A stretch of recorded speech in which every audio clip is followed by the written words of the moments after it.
Hello everyone. In this video I'm going to be reflecting on the progress in Lucy Letby's case and the current situation. I haven't done one of these reflective videos for a while, and I know that I've got a lot of new subscribers that may not have encountered this before. I'm sorry that I haven't filmed any new footage, but I haven't been anywhere hardly due to no time. You can probably hear Kiko there shaking herself in the background. She was very timely with those type of things. Well, she will feature on the screen in this video as well. First thing I'm going to deal with is that Dr. Martyn Pitman contacted me regarding comments that I made about whistleblowing and Datix, basically disagreeing with me, or at least suggesting that there could be a different interpretation. Essentially what he said to me is that, considering the formal grievance against Brewery and JRAM, in which there were kind of accusations of negligent malpractice, this could qualify as protected disclosure. Now, if you go to the gov.uk website, protected disclosure is described as reporting a wrongdoing. It is essentially whistleblowing. So Martyn points out that the Trust understood that there was a risk of this. There is a email from a lawyer, Ian Pace, who states that it would be good for the Trust if Lucy sought constructive dismissal. Now, my interpretation of that has always been that Ian Pace meant the families could seek negligence claims, and that may be true as well. But there is a possibility as well, certainly according to Martyn, that her dismissal could be linked to whistleblowing, and that could lead to a much higher compensation exposure than ordinary dismissal claims, which could be another reason why the Trust would have wanted to manage the situation carefully. And Martyn raises the question of whether the Datix reports would meet the criteria for protected disclosures under these circumstances and in this climate. He also mentioned to me that in another video I was talking about Dewi Evans and Resuscitation, and he commented that there should be documented evidence showing when every doctor, nurse and other relevant staff member both completed and was signed off on resuscitation training. Now, resuscitation training is something, and intubation training is something that has been cited to me by Professor Colin Morley as well. He says the opportunity to train is not always there. It can be limited at times. So Martyn notes that even if some consultants were accredited resuscitation trainers, that would not necessarily help if they were not present or arrived late. And he cited the 40-minute delay for a consultant to attend resuscitation in one of the cases, which could have been critical. This is quite a well-documented incident. Martyn then posed the question of whether Freedom of Information requests could reveal records of up-to-date resuscitation training for middle grade staff, juniors, nurses, etc. We don't. I mean, that's not something that I've done. I know Mark Mays has been involved with a lot of Freedom of Information requests. So if you want to send that off, Mark, I'll leave that to you. I don't have the time to do it, but if you have any queries, leave me a message, and maybe we could find out something interesting about whether resuscitation records for the hospital were up to date at that time, and whether we can find out what sort of training, registrars, etc., had on that unit. Martyn also mentioned Dr. Zed, who was criticised in Noel Robinson's case, asking whether this individual had undertaken retraining or reappraisal after this mistake, particularly with regard to tube placement and such like. Martyn said to me this is extremely important because this doctor was criticised not long before the Lucy Letby indictment cases. So this is a doctor that will be on the unit. This doctor can easily make mistakes, and we know there were massive mistakes with both resuscitation and intubation made on this unit. And Martyn further stated to me that deficiencies in interventional procedures such as line placement and tube placement could be indicative of broader deficiencies in resuscitation practice, which is I think it would be reasonable to describe that as a more advanced skill than what would be deemed relatively fundamental interventional procedures. Now, Martyn wants to be clear, or when he messaged me, he said that it's not possible to have a direct evidential support for this at this point in time, and he's not claiming this directly. It can't be claimed directly at this point in time, but it's merely something that he's musing on and wondering about. It's another unanswered question. Some of this, of course, does have a solid basis, but some of it would need to be confirmed. But given our suspicions about what was happening on the unit, it wouldn't be surprising if Martyn was correct in some of his some of the ideas that he's floating. So I just wanted to discuss that firstly because I said that I didn't think the Datix information would necessarily represent whistleblowing, but it seems that I may not be correct about that. So we must keep an open mind about that possibility. But I would still say at this point in time, we can't say definitively that Lucy was whistleblowing, but there is a chain of events and a context in which that is actually quite plausible. So I wanted to begin with that, and in the remainder of the video I'm going to move on to the current state of the appeal. So obviously the case continues to sit with the Criminal Cases Review Commission. On the day that I'm recording this, the head of the CCRC, Dame Vera Baird, has retweeted this case of a gentleman who has been cleared of a relatively minor incident because it's proven on CCTV footage that he wasn't there. Unfortunately, Lucy's not going to get that kind of clearance, and that doesn't help her in the slightest. I did see a kind of couple of sardonic remarks online, and I understand that. Ultimately, this gentleman is innocent. It's a good thing that he's been exonerated, but we're all waiting to hear more about Lucy. What I will say is that the debate over this case is over. There is no meaningful debate over the Lucy Letby case. The scientific and medical debate it's already won, but it's becoming more and more clear every day as more and more people come out to our side and no one comes out to the other side. And I'll come back to that later, but no one ever will. I think similarly, the battle for public opinion is virtually won. The vast majority of people that have assessed this case are now on our side. What needs to happen now is there needs to be bigger numbers, and some of the remainder needs to come over to our side. I think considering the media now in large numbers, numerous publications are supporting Lucy, and the Sun is just going to go all in now. The Sun are going to go nuclear now. They're doing all kinds of stuff now, and there's going to be more to come, rest assured. So that's massive. That's enormously important. And obviously I hope my book can play a part in this as well. But I think in terms of winning over public opinion, that battle is being won. The medical and scientific debate is finished, but the battle for public opinion continues. So similarly, the battle on social media has been won a long time ago. It's still important to keep going. It's important for people to keep posting. That has been a massive effort from lots of people, but there's no real meaningful debate on social media now. If you see a comment section, everyone is saying Lucy's innocent. That's been a lot of hard work from a lot of different people who may have thought, I'm not doing anything, I can't do anything, what can I do? What I'm doing isn't making any difference. It is making a difference. All of that's been enormously important.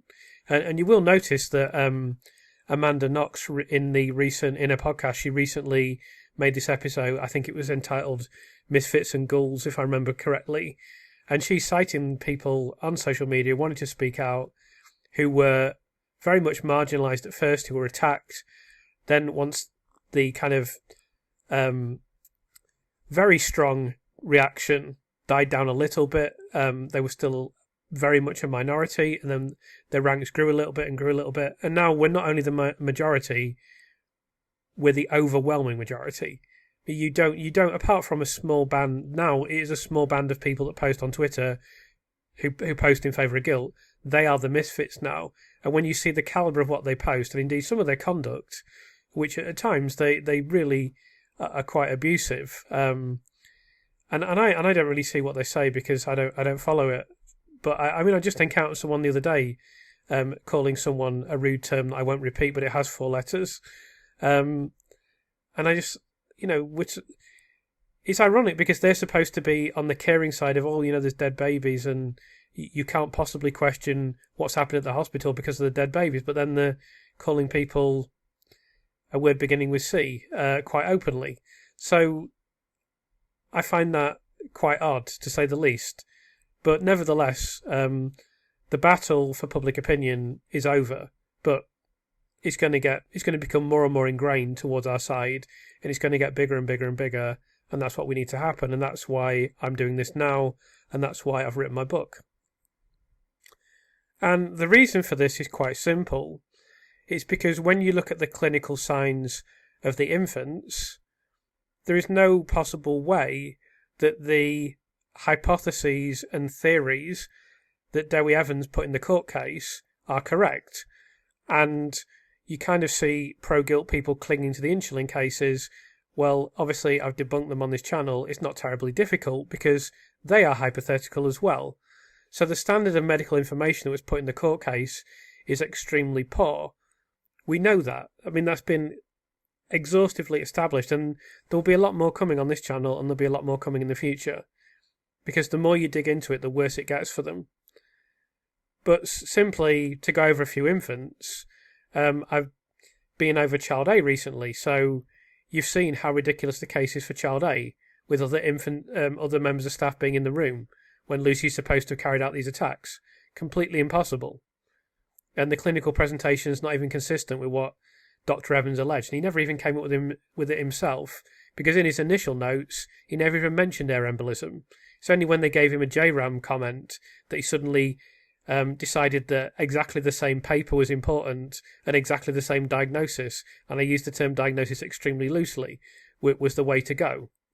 And of course he used that paper, he mentioned that paper in court repeatedly, he cited that paper was central to everything he did, and then Shuley said, well, you've completely misused and everything you've said is wrong. And then he said, oh, that paper wasn't actually important. What did you use then, Dewi? Because you didn't cite any of the diagnostic criteria or sources. So that's child A. Child C is a very obvious bowel obstruction. Child D is suffering with pneumonia, infection, there's delayed antibiotics being administered, and just generally poor care. Child E is a very obvious gastrointestinal hemorrhage. Child F is naturally occurring hypoglycemia. What they put in court for child G is literally laughable and just treated with total derision by anyone serious. In the case of child H, they bizarrely ignored a collapsed lung and came up with some absolute crap that even the jury didn't accept. Child I very obviously suffering with infection, and there's a lot of other factors with child I, some of which have come out, some of which have been discussed. I'll be discussing more of those in the future. I know there are top medical people writing reports on this infant. I'll probably be privy to those reports, and as soon as I can, I'll do more work on that infant. Child J, Dr. Evans said something preposterous in court about smothering.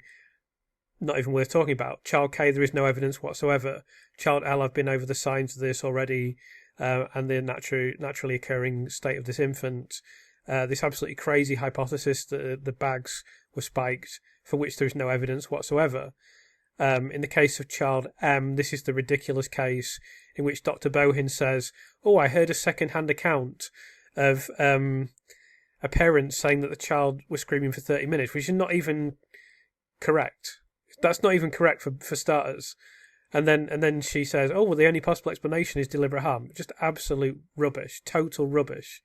Obviously, for child O, there's massive medical mistakes. Child P has a subcapsular hematoma, as does child O. The clinical signs of the infants are very clear, very clear. Why do you think there are so many experts, so many doctors, so many medics across so many specialisms? I'm speaking to them all the time. You've seen me bring them onto this channel. There's more in the book that you haven't seen on this channel yet. There's more I'm in contact with that I've not had on the channel or in the book either. There's more people coming out every day. And if it was easier for people to come out, if people didn't have to risk their careers in order to do it, there would be an avalanche by now. As it is, there isn't as many current doctors coming out because they have to take this massive risk, and that's why I have enormous respect for the people that do it. But you'll note that no doctor, either retired or practicing, has come out to support what Dr. Evans has said, and they never will. There's no one will ever come on this channel and say, oh, I don't think it's a bowel obstruction, I think it's air. I don't think it's pneumonia, respiratory distress, and poor care, and other infection. I think it's air. I don't think it's a gastrointestinal hemorrhage. I think there's a air embolism. Bear in mind that Sandy Bohin, for child E, that lost 1/3 of his blood, she said, I don't think the blood is even relevant. I think this child died solely due to an air embolism, and I'm going to completely ignore the blood. At least Dr. Evans tried to come up with some sort of explanation for that and made up some nonsense about a nasogastric tube. Oh no, it's not a nasogastric tube. I've just decided it's not a nasogastric tube anymore. It's actually something, it's an indeterminate tool instead. You know, no one's going to come on and say, oh yes, I think child G was overfed with milk. I don't think child G was suffering with infection. No, nothing could, you know, it's just not going to happen. No one will ever do that, because if they did, they would be destroyed. You know, they would just be making themselves look ridiculous. They'd be absolutely torpedoing their own careers. As I've said previously, that's why the one gentleman who's made a few comments about kind of findings made by Dr. Lee, you know, so I approached him to come on the channel. He's never going to do that. He's never going to say, oh, child C isn't a bowel obstruction. He can't do that anyway, because he hasn't seen the clinical notes. So for anyone commenting without the clinical notes, it's more difficult for them. But if they're going to go against the clinical signs of the infants, they need to have a pretty good reason to do so. They're just not going to do that. No one with a nurse or doctor is ever going to say, child C is air, not a bowel obstruction, etc. It's just not going to happen.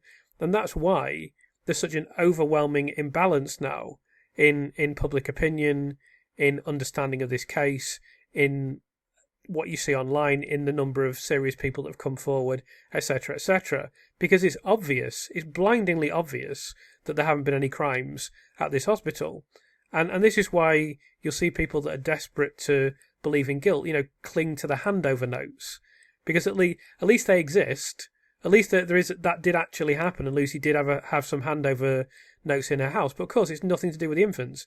I said to someone recently on Reddit, because they were talking, I very rarely post now, I don't have time, but someone was going on about the handover sheets again. So I said, Lucy could have the Dead Sea Scrolls, the Bayer Tapestry, and the Bill of Rights under her bed, but that would still be irrelevant to the signs of the infants.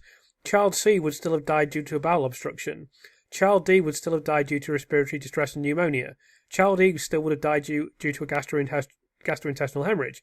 Lucy would be in trouble because she'd have some very serious documents under her bed. But it's nothing to do with the allegations in the court case, let alone some handover sheets that are not medical documents, they're just scraps of paper that are handed from... It's not even handed from one nurse to another. It's just a sheet that's given to a nurse at the start of her shift.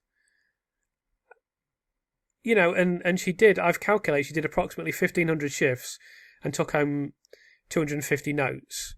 So it's approximately 15% of her shifts. So 85% of the time she didn't take them home. So not surprisingly, most of the shifts had nothing to do with the infants. And even, I think it's only 12 where they are related to a collapse on a certain day. There's 21 in total that relate to infants from the court case, and of those, 9 are nothing to do with collapses in the court case. So obviously what we all want is for the case to be referred to the Court of Appeal as quickly as possible. Now, no one knows exactly what is going on at the Criminal Cases Review Commission. I'm going to talk about this a little bit more as the video continues. In recent days, we've seen this abysmal Hull article that... I was talking to my publisher about this, and they were asking me about it, and I said I haven't even read it, but I know what's in the article, and I knew it was coming because someone told me. And they just treated it with derision, and hopefully it won't... It really shouldn't have any impact on anything because it's complete crap, obviously, for numerous reasons. It's not even worth responding to. However, it's been interesting for me to see the kind of calibre of people that are on our side, and then the calibre of people that are on the side of guilt. I I think in terms of partly intellect, you could argue, but I think also in terms of morals and ethics. We've seen the quality of articles from Liz, for example, and we've seen how little she's actually willing to engage. You know, you would think for a journalist, she would want to go to the source. She'd want to go to the source of these things. But she never does that. She never goes to the panel. She never goes to the experts. She never goes to the people that are the most qualified to comment. She tries to kind of hack something together based on other people commenting and her personal perspective. The other kind of dichotomy that's really obvious to me is everyone I've met from the non-guilty side, if you want to describe it in those terms, has been just a fantastic human being. I mean, I haven't met anyone that I haven't really, really liked and who is an incredibly admirable person. Of course, a lot of them are also, in fact, pretty much everyone I've met also is highly intelligent and very successful in their field. But I think that there is this enormous dichotomy between being empathic, being an empath, and acting in self-interest. Now, I don't want to speculate too much on why there are people on the other side acting in self-interest, but I think as I've got older, I mean, I've always felt this way since I was younger, but I just don't want to be around people like that at all. I don't have any interest in them. And people that are obsessed with status, and people that are obsessed with class, and people that are obsessed with their standing in the world, and people that are obsessed with accumulating wealth, for, not even for any reason. You know, like Dr. Evans is accumulating wealth from this case. There's not even any point to it. You know, he probably, almost certainly, definitely owns his house. You know, he's got a little car, nothing wrong with that. You know, we know he doesn't dress particularly with great sophistication or distinction. What does he even need money for? I know there's this comment, I need to keep my, you know, maybe that is the status thing from him, of like, my kids have to have the best. I know in one of the interviews he said, my children got paid through university without having any debt. So basically you just mollycoddle your children, and your children don't know how to stand on their own 2 feet. That's nothing to be proud of. So maybe that's how he, you know, acquires his status. I don't know. But as I've got older, I find this obsession with personal standing and status to be more and more distasteful. And I have seen and heard a few things that are worrying. But then on the other hand, I don't want to jump to any conclusions about them because I just don't have any solid information. But I want to read a post that someone has written. This is a comment that someone wrote on the YouTube channel. The more we learn, the more it seems inevitable that the joint forces of the establishment, e.g. the police service, the CPS, the legal profession, the health service agencies like the RCN and the doctors themselves, as well as their representatives, even the vast majority of MPs and journalists, are going to coalesce around a serious resistance to revisit this in too much detail, lest the eye-watering extent of the failures are revealed. They all are acutely conscious of the shibboleth that is the narrative surrounding the NHS and the great many crises bobbing around just under the surface. Midwifery, obstetrics across the piece has been in crisis for years now. The bottom line, as unpalatable as it may seem, is that the establishment does not want the boat rocked. They see that there's such a lot at stake. I suspect it will do its best to ensure that does not happen. So that's an interesting view. It's a view of which I'm very much aware.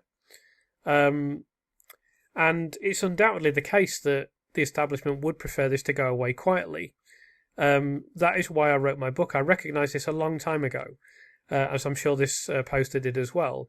It was always obvious to me that there would need to be a serious effort, an enormous effort, public campaign, if Lucy Letby was to come out of prison in anything other than decades into the future. Because I know what's happened in the past, and I know how reluctant the system is to admit that it's wrong. The system will tell you over and over again the system is correct. It's as simple as that. Now, there's no doubt that this case should already have been referred to the Court of Appeal. The fact that it hasn't is not that surprising to me, because I heard that it could be well into this year before that happened, so I'm not overly concerned. But it's important that the Criminal Case Review Commission does get a move on. Now, in order to achieve this, I do think that we need to escalate our efforts to raise awareness, raise public understanding of the case, and so on, because without a public campaign, Lucy will be in prison for a very long time. We've seen this in recent miscarriages of justice that have been overturned, but also in the Colin Campbell case, where it took approximately 13, 14 years for his case to be heard by the Court of Appeal, and then, in my view, the defence let him down very badly. And so, consequently, Colin Campbell will remain in prison. And I don't know when he's going to have any opportunity to have another appeal. Who knows what's going to happen? He may serve his whole sentence. At least he doesn't have a full life sentence, but I'm sure that's going to be not an enormous amount of comfort to him, given the fact that he will have gone from being a young man when he went in prison to an old man when he's released from prison, close to pensionable age. That's assuming he comes out of prison at that time. So I hope that we can build. I mean, I've already complimented people for the social media campaign. I've complimented what people are doing publicly, but we must make every effort and take every opportunity to build this even beyond where it is now. People have asked me about public events, and I do advocate those, and I've been discussing that with others recently, but we could do with a big scale public event with speakers at a certain time. Now, I'm not in a position to organise that, but it is something we should do, in my opinion, and then speak to, it has to be properly done, so we speak to the police and we say we're going to congregate, etc., etc., and I hope that's something that can be done in the future. But it is, obviously I had this interaction with Dr. Evans recently, and I didn't want to speak to him, not in the slightest, but it's just something I needed to do for professional courtesy.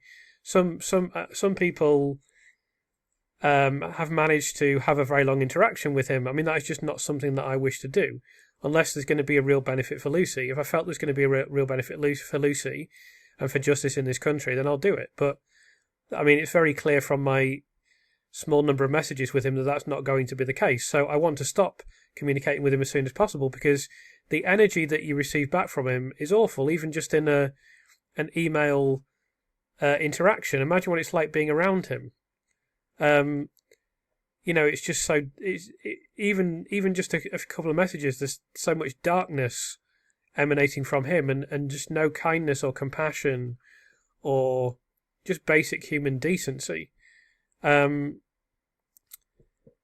So I absolutely believe this is applicable to others that are on the prosecution and guilty side as well. And they're not. It's obvious anyway, but they're never going to stop. They're going to try to defend their prosecution and try to defend their conviction out of self-interest. That's very obvious. So, I wrote a book because, firstly, I wanted to write something that is didactic and informative, that outlines the case and provides as much information as possible. But there was also the intention of, I knew that Chris Mullin's book had been critical of the Birmingham Six, as I outlined previously, and I wanted to write something similar for the Lucy Letby case, because I know it will require something similar, because it took a lot of pressure to release the Birmingham Six. You've heard Professor Chris Fitzpatrick talk about this recently, that the Birmingham Six didn't just come out of prison in a blink of the eye. It took 16 years. It took 13 years for anything to happen. And it was a big effort from journalists. It was a big effort from documentary filmmakers. We've had all that with Lucy in a much shorter time frame, but we must keep up the pressure. And as I say, that's why I wrote my book, and that's why I'm involved in this campaign, if you wish to call it that, because it's not just about Lucy Letby, it's about the criminal justice system and whether you are guaranteed a fair trial in this country, which I would strongly argue you are not. This is absolutely a line in the sand moment, in my view, for Britain. I've spoken to people at a very high level of society, and we all agree, everyone I've spoken to agrees, this is going to be one of the most important things that ever happens in Britain.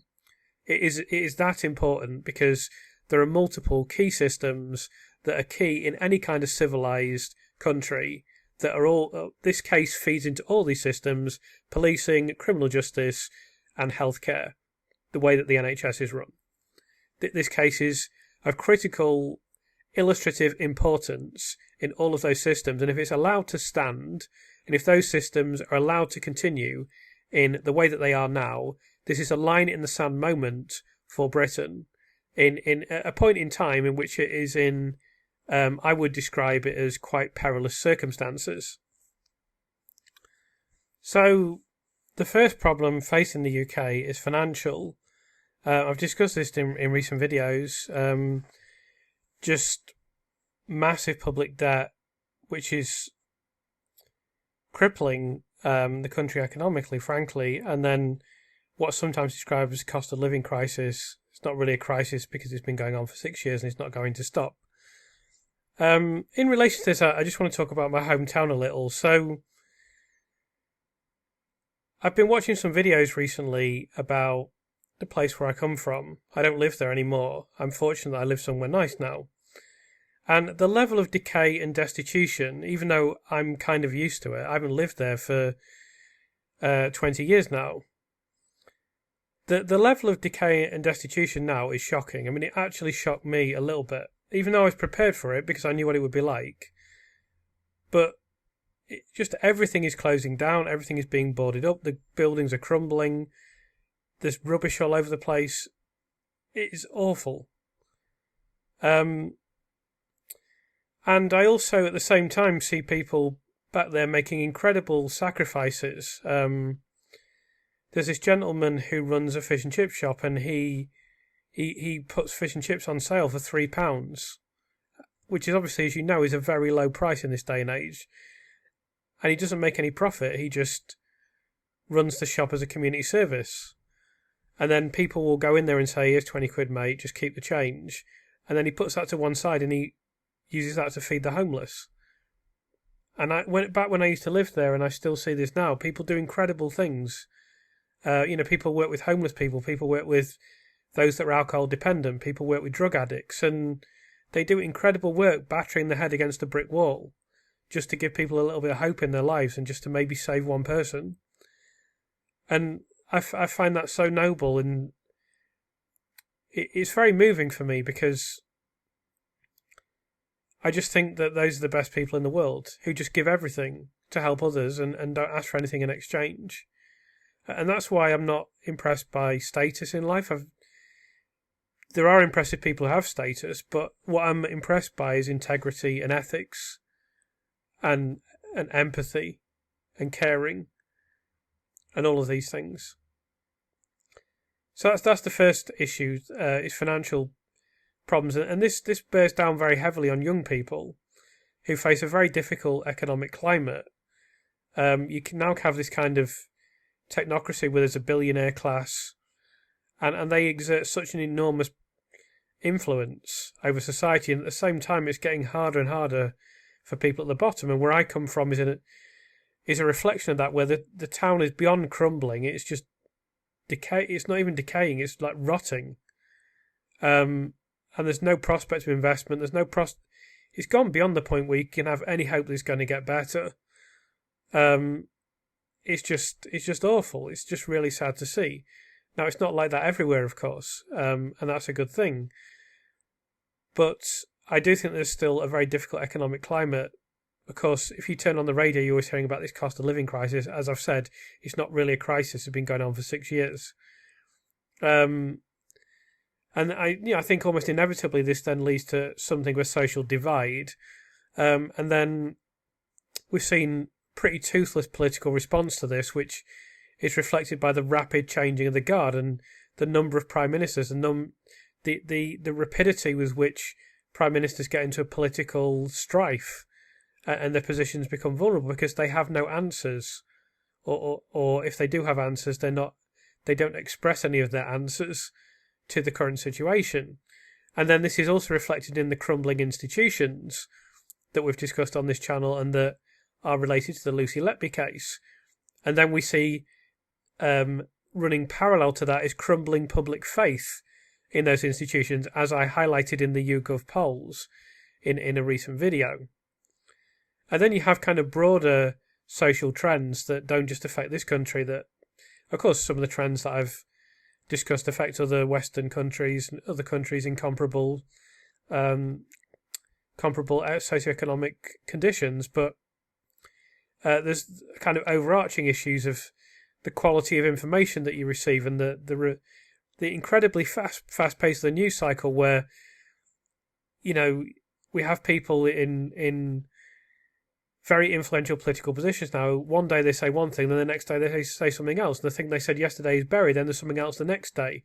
It's why political satire has become irrelevant, because firstly, the state of reality is so absurd. How do you satirize it? And then also, it just moves so quick. How can you have a weekly, even a daily satirical program's almost becoming irrelevant at this point? So that poses serious questions on the caliber of information, and I think it's why it's difficult for people to put a long-term plan in place. I heard this thing with Kenneth Clark recently being interviewed. Regardless of whether you like Kenneth Clark or dislike him, I listened to him being interviewed and he said a lot of very sensible things. And he was being critical of Keir Starmer and saying the problem with Keir Starmer is when I was the Chancellor, at some point I had to say, look, we're going to do this. The reason we're doing this is so that we can achieve this. There'll be some short-term pain. In the long term, this will happen, and then things will get better, and that's what happened. And he says the problem with Keir Starmer is he cannot communicate an idea and an explanation of why that idea is occurring. And I absolutely agree with that. But one thing I didn't think Kenneth Clark stated, or perhaps took into consideration, is the fact that it's just constant, relentless, 24-hour news. Then there's social media, and just everything is just you're being battered over the head relentlessly with information. As I've already mentioned, the quality of this information is increasingly doubtful, considering the way the news cycle works and the fact there's now bots, and I'm going to move on to AI in a second. So, I mean, I'll move on to another issue in which this is relevant in a second, but it's so difficult to say, here's my long-term plan. It's going to be difficult for a couple of years, but in the longer term, this will happen. Because every day you've got people saying, well, this has gone down by 3%, this has happened, we've got this problem, why aren't you doing anything about this? All political figures are doing nowadays is firefighting against the news, against the unending news cycle of crises, and the way that things are expressed is always that things are calamitous, and that is with some justification as well, I would say. But how can you have a long-term plan when every day you're being told, why haven't you done anything about this? Why haven't you done anything about that? Why is this crumbling? Why is there this new report? Why has this organisation said this? And that's why you're seeing this, in my view, that's why you're seeing this rapid, well, it's one of the major factors why you're seeing this rapid cycling through prime ministers. Because there's always problems, and it's so difficult to have the answer to those problems, you're not given the time to do it. The same thing occurs in football now, where you just have to get results immediately. If you don't get results immediately, there's 57 podcasts for every Premier League club, and people are saying every day, there's a 2-hour podcast every day, and people are saying, why aren't we getting results? Why is he playing this right back who's no good? Why did we lose? Why? It's just relentless, and that's why I know there's the infamous Brian Clough sacking at Leeds United, where he was sacked within a very small number of days, but now we see managers being sacked in a similar or less number of days with some regularity, because there's so much pressure so quickly because of this relentless battering over the head of news and information. And as I say, the quality of that is now dubious, certainly. And then, of course, that's all to do with the technology and the prevalence of technology, and then artificial intelligence, and the consequences of that are going to exacerbate some of these trends that I've discussed previously. So if you put all of those things together, and I never mean to get too political in these videos, but I wanted to discuss these things because it's important. This is a line in the sand moment for Britain where... So I think what we've always had in this country, rightly or wrongly, whatever our foibles may have been and whatever our checkered past may have been, has been faith in our institutions. Now, that may have been misplaced, but I do think we were rightly proud of the NHS. Can we really be proud of the NHS as a system now? Yes, absolutely, people working within it. There are many fantastic people working within it, but many of those people will tell you that the system as a whole is in very obvious decline. And I was certainly under the view that you would get a fair trial in this country, and it seems that not only is that not the case, but the likelihood of that is declining, not improving. So I think if the pretty rapid social decline that I've seen accelerating in my lifetime is going to be reversed or even slowed, we need to hold the establishment of the system to account on this case. Because if we don't, then this will be the system saying and the establishment saying, we don't care about an innocent person being in prison, or indeed any number of innocent people being in prison. We care about our system in which we preside over you. It will be creating a very clear demarcation because it is so obvious in this case that there were no crimes at the Council of Chester. Now, there have been many miscarriages of justice in the past. I've discussed them on this channel previously. But in the case, for example, of the Birmingham Six, they could theoretically have bombed a pub. Of course, they didn't. The Guildford Four could theoretically have committed their crimes.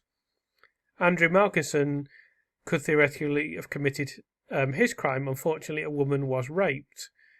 In the case of Jill Dando, I think the gentleman's name was Barry George. I apologise if that's incorrect. He could theoretically have killed her. And there are many, many others as well. There have been a couple of miscarriages of justice recently. Obviously, the Lucy Letby case isn't a proven one yet. Even though, obviously, I believe that it's inevitable that it should be exonerated. But there's been the post office inquiry where there was no crime, and yet people were convicted. And now there's the Lucy Letby case where there is also no crime, and yet this poor neonatal nurse has been convicted. So if we cannot push back against this, one wonders what we're going to be able to reverse. And this feeds into so many other areas. It's not just the NHS. It's police investigations. It's the criminal justice system. It's the notion of a fair trial. And symptomatic of this is what is happening to jury trials, where they're trying to phase out all jury trials for crimes where the person will serve a sentence of at most 3 years. As if to say, oh, well, you've only got to go to prison for 3 years. It's not really that important that you have a fair trial and that you're afforded the same rights as you were previously. And it's no picnic to go to prison for the best part of 1,100 days. That's going to take an enormous chunk out of your life. I mean, I've heard people assert that you'll never fully recover from that experience. So naturally, Lucy's already been in prison for longer than this. And they're just saying, oh, well, you don't need to have a jury if you're going to prison for 3 years. Who cares? So I do consider this to be a line in the sand moment where if this cannot be overturned, then I really think how could we ever be confident anyone is going to get a fair trial under any circumstances, particularly as at the same time jury trials are being phased out for these trivial crimes, as they seem to describe them. So if you look at the evidence that's been compiled, I mean, I've personally recorded, I think, the best part of 300 hours of video.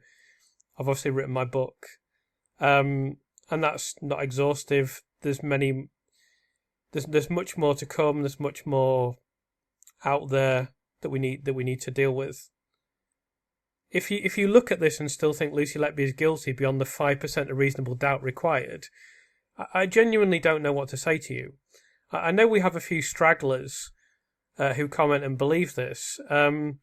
I don't have anything against them personally, but it's just beyond my comprehension that anyone could believe that. I just don't know how anyone could possibly think that Lucy Letby is guilty at this point. And that's why, of course, you're seeing public opinion, you're seeing all the serious people coming on to this side. That's inevitable. That will only become more ingrained.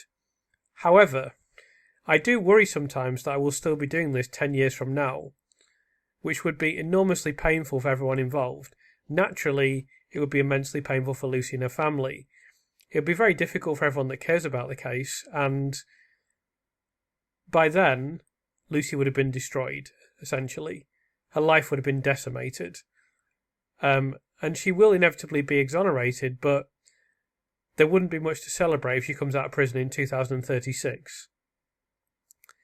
Now, I was speaking to Richard Gill recently, and I'm sure he won't mind me saying that he thinks it could be 4 to 5 years, potentially, until Lucy is exonerated. Hopefully it can be quicker than that.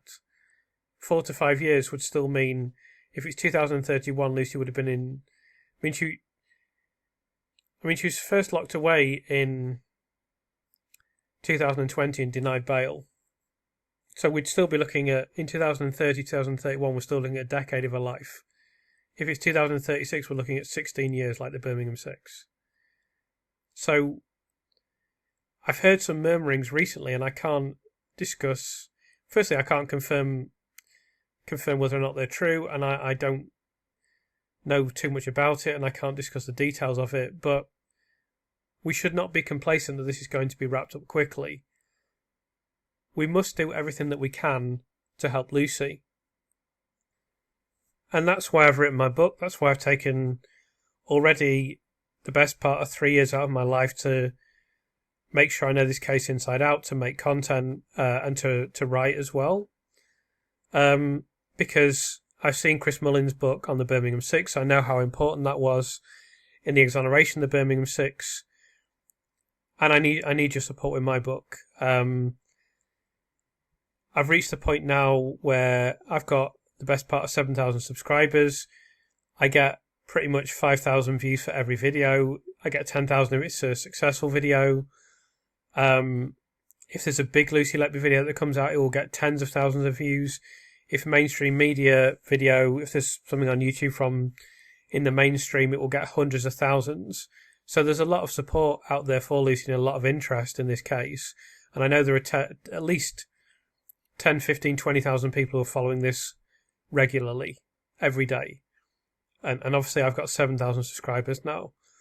I really need people to buy my book and review it as quickly as possible in the first week of release, so that we can make it viral, so we can trigger the algorithm, so it can be put in front of casual readers, so more people can find out about it, so there's more public pressure.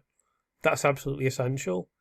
Make no mistake, if that doesn't happen, if there isn't public pressure, Lucy will be in prison for a long time to come.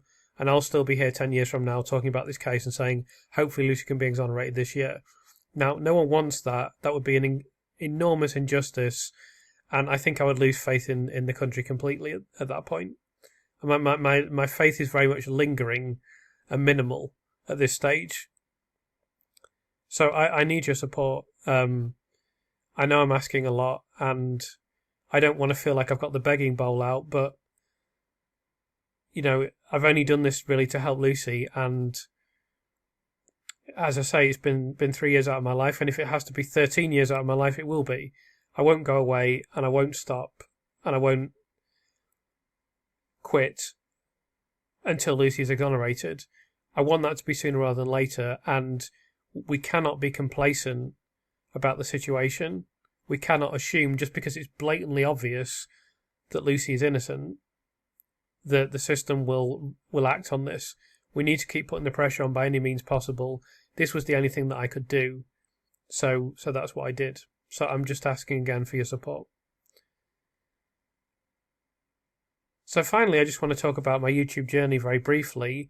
I have viewed some of the footage of this video already, and I'm aware that it's jerky. So there's nothing I can do about that. The previous method I used for recording videos, as you know, the audio would sometimes repeat a certain segment intermittently throughout the video, and that was very annoying. So I found a new way of doing it. Unfortunately, that has caused problems when recording this video. And then there was another technical issue that I'm not going to bore you with, but that caused problems as well. It's just the little things you encounter as you go along on YouTube. You're trying to learn how to do it properly. And I know people have said you should get a better microphone. I just haven't had time to do this. I mean, my entire life now is the Lucy Letby case and Kiko, and that's it. I mean, Kiko takes maybe 3 hours out of my day every day, 3 to 4 hours, and I make sure she's got everything she needs and she's happy and settled and well fed and exercised and played with and pampered. And then the rest of my time is just working on Lucy's case. If I'm not doing this, I'm doing my book. If I'm not doing my book, I'm responding to emails, comments, get hundreds of notifications every day now. If I'm not doing that, I'm doing campaigning. If I'm not doing that, I'm going to meetings. If I'm not doing that, I'm doing networking. Just constantly doing whatever is required to help with this case. And I'm not complaining about that because it's what I want to do. But, you know, I'm firefighting to do everything to the standard that I want. And I put as much effort into YouTube as I can, but I can't always make everything perfect. And also, I don't know what the hell I'm doing. And I'm learning as I go along. And you learn on the job and you do the best that you can. So unfortunately, the footage for this video is not very good, but there's nothing I can do about that. I made the audio as good as I can anyway. But I mean, I'm so enormously grateful for the support I've received. I'm now on over 1/3 watch hours. I'm on 1.3 million views over. Got the best part of 7,000 subscribers. Get, tens of thousands of watch hours and hundreds of thousands of views every month, and it's really appreciated because I never thought I'd get anywhere near this. And as I say, now I just need you to help me with the book and help support me with the book. And if you can do that, we can really make it a success, and hopefully that can help Lucy, and hopefully this channel is helping Lucy a bit as well. So with that being said, thank you very much for watching and listening. I hope you've enjoyed this video, and I look forward to reading your comments as always.